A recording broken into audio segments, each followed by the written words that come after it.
대구 경북 브리핑입니다. 13일부터 내린 집중호우로 산사태 피해가 속출한 가운데 경북에서는 19명이 숨졌습니다.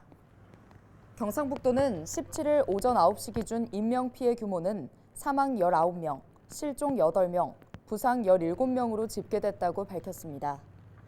소방과 경찰, 군 당국은 실종자가 집중된 예천군 감천면과 효자면, 은풍면 등 3개면 6개 마을에서 수색 작업을 벌이고 있습니다. 경북 지역은 이번 비로 주택 36채가 부서지고 농작물 1,600여 헥타르가 물에 잠겼습니다. 공공시설은 도로 사면 유실 65건, 상하수도 피해 62건, 전통 사찰과 문화재 파손 21건 등 235건의 피해가 발생했습니다. 이재민은 1,900여 세대 2,900여 명으로 천여 세대 1,600여 명이 임시 대피소 등에서 생활하고 있습니다. 집중호우로 인한 피해가 속출한 가운데 학교에서도 피해가 잇따랐습니다. 경북교육청은 이번 비로 운동장 침수, 토사 유입, 옹벽 붕괴 등 8곳이 시설 피해를 입었다고 밝혔습니다. 교육청은 교육감 주재 비상대책회의를 열고 피해를 입은 학교의 안전 조치와 경사면 방수포 보완 등 교육시설물 피해 예방에 최선을 다해줄 것을 지시했습니다. 또 휴업과 원격 수업 등 학사 운영 조정은 기상 상황에 따라 학교장 자율로 조정하도록 했습니다. 국민의힘 원내대표단 일행이 지난 16일 오후 집중호우 피해 지역인 예천군 감천면 벌방리를 방문했습니다.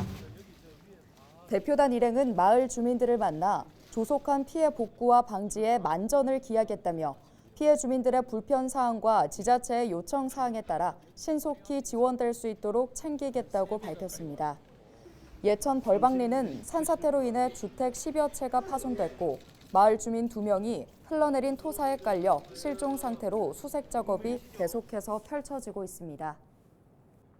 이렇게 갑자기 비가 내리면 지대가 낮은 지하 공간은 빗물이 순식간에 차오르기 때문에 더 위험한데요. 실제로 지난해 반지하방과 지하 주차장에서 안타까운 참변도 있었죠. 이 지하 공간에서 갑자기 빗물이 차오를 때 어떻게 대피하면 되는지 이세진 기자가 정리했습니다. 지난해 여름 수도권에 쏟아진 폭우로 수많은 반지하방이 빗물에 잠겼습니다. 아니 차다 보니까 물이 찼어요.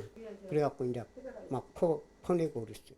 빗물은 순식간에 어른 무릎 높이까지 차올랐습니다. 이게 다 되지. 여기까지 물이 여기까지 차고. 지금 물이 빠져서 그렇지. 예, 물. 완전히 잠겨서 여기도 저기 어린애들이 있었는데 어린애들 있잖아요. 예, 은혜가 다 이쪽에 다 대피 다 지고. 큰일 날 뻔했다. 예. 참변도 있었습니다.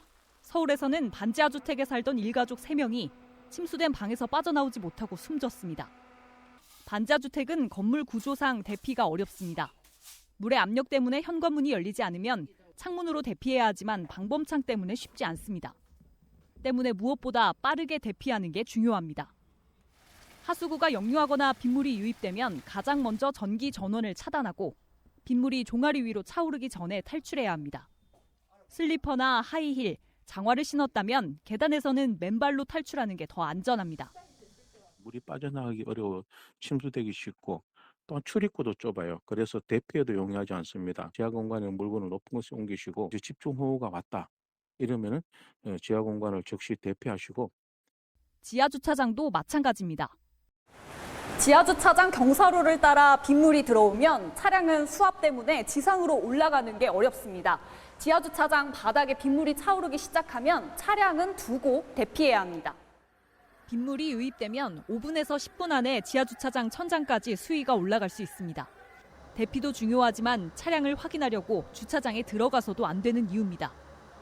지난해 경북 포항에서는 아파트 지하 주차장이 물에 잠겨 차를 빼러 갔던 주민 7명이 안타까운 목숨을 잃었습니다. 헬로티비 뉴스 이세진입니다.